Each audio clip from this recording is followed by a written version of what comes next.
ఉద్యోగం ఒకటి, ఆయనకు వచ్చిన ఉద్యోగం ఒకటి. అట్టర్ ఫ్రస్ట్రేషన్తో ఆయన ఋషికేశ్లో ఒక స్వామీజీ ఆశ్రమానికి వెళ్ళి కూర్చున్నారు. టోటల్ డిజెక్షన్, ముఖంలో నీరసం స్పష్టంగా కనిపిస్తోంది. నేను ఒకందుకని చదివాను, నాకు ఈ ఏరోనాటికల్ ఫీల్డ్లో ఉద్యోగం వచ్చింది. ఆయనకి ససేమిరా ఇష్టం లేదు. ఆయన నీరసంగా కూర్చుంటే అలా వెళ్ళిపోతున్నారు స్వామీజీ. ఆయన రాసుకున్నారు, మీ అందరు చదివి ఉంటారు, వింగ్స్ ఆఫ్ ఫైర్. ఆయన ఈ పిల్లాడిని పిలిచారు, అబ్దుల్ కలాం గారిని.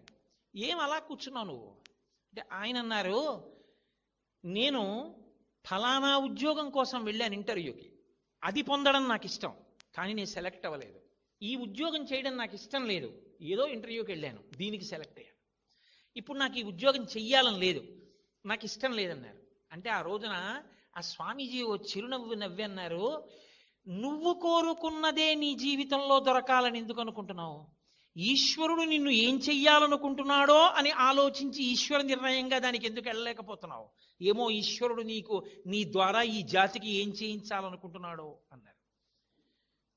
ఆ మాట ఆయన మీద పని చేసింది, యాక్సెప్ట్ చేశారు కాబట్టి. అంతే.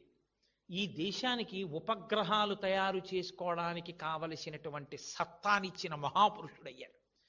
ఆ కారణంగా రాష్ట్రపతి పదవికి రెండో మాట తృణప్రాయంగా వదిలి విద్యార్థులతో మాట్లాడడమే నాకు ఇష్టమని కాలేజీకి యూనివర్సిటీకి వెళ్ళి పిల్లలందరితో ఎంతో సంతోషంగా, ఏమి అబ్దుల్ కలాం గారండి, అది క్యారెక్టర్ అంటే. అందుకు నేను మురిసిపోయేది.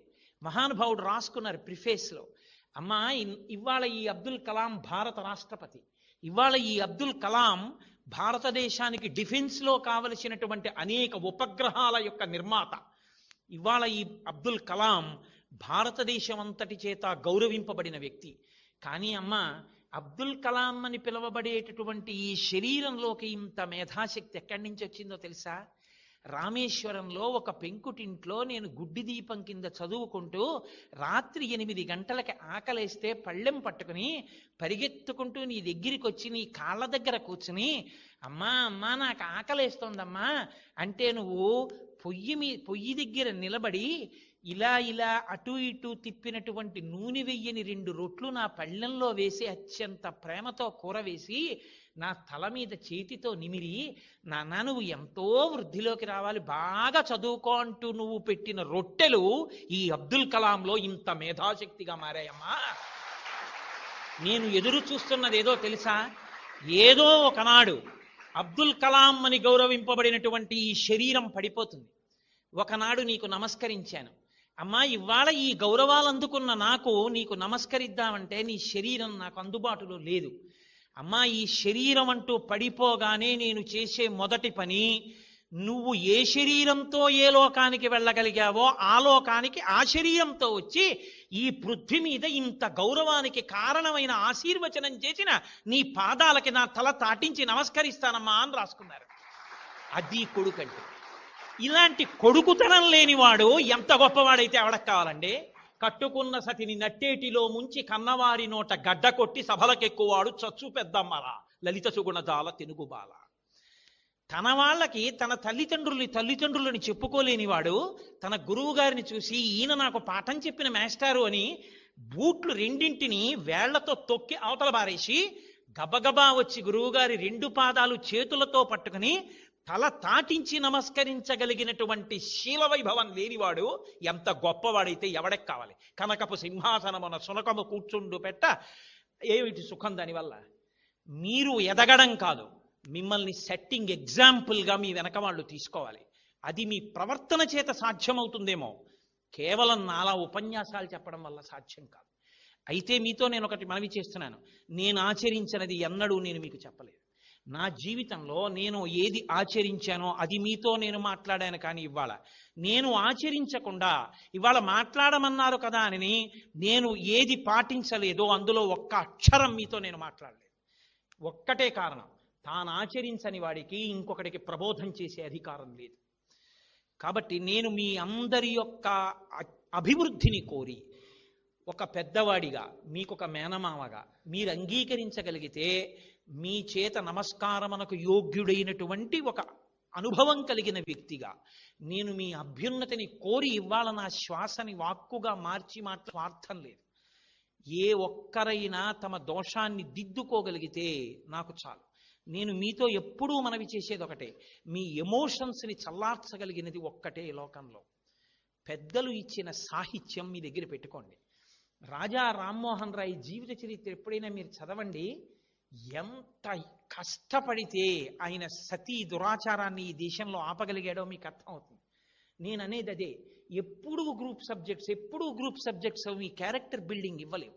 అప్స్ అండ్ డౌన్స్ని తట్టుకోగలిగిన శక్తి ఎక్కడి నుంచి వస్తుందంటే, ఒక భగవద్గీత వ్యాఖ్యానాన్ని మీ దగ్గర పెట్టుకుని ప్రతిరోజు ఒక శ్లోకాన్ని చదువుకోండి. భగవద్గీత కించిదధీత అంటారు. శంకరాచార్య స్వామి వారి వాంగ్మయాన్ని మీ దగ్గర పెట్టుకుని చదువుకోండి. ఒక వివేక చూడామణి ఒక పుస్తకం పెట్టుకుని దగ్గర పెట్టుకోండి. చంద్రశేఖరేంద్ర సరస్వతి స్వామి వారు చేసిన అనుగ్రహ భాషణాలు, స్టూడెంట్స్ని ఉద్దేశించి ఆయన చేసిన ప్రసంగాలు దాదాపు 200 భాషలలోకి ప్రపంచవ్యాప్తంగా తర్జుమా అయి ఇవాళ ప్రపంచవ్యాప్తంగా చదువుకుంటున్నారు విద్యార్థులు.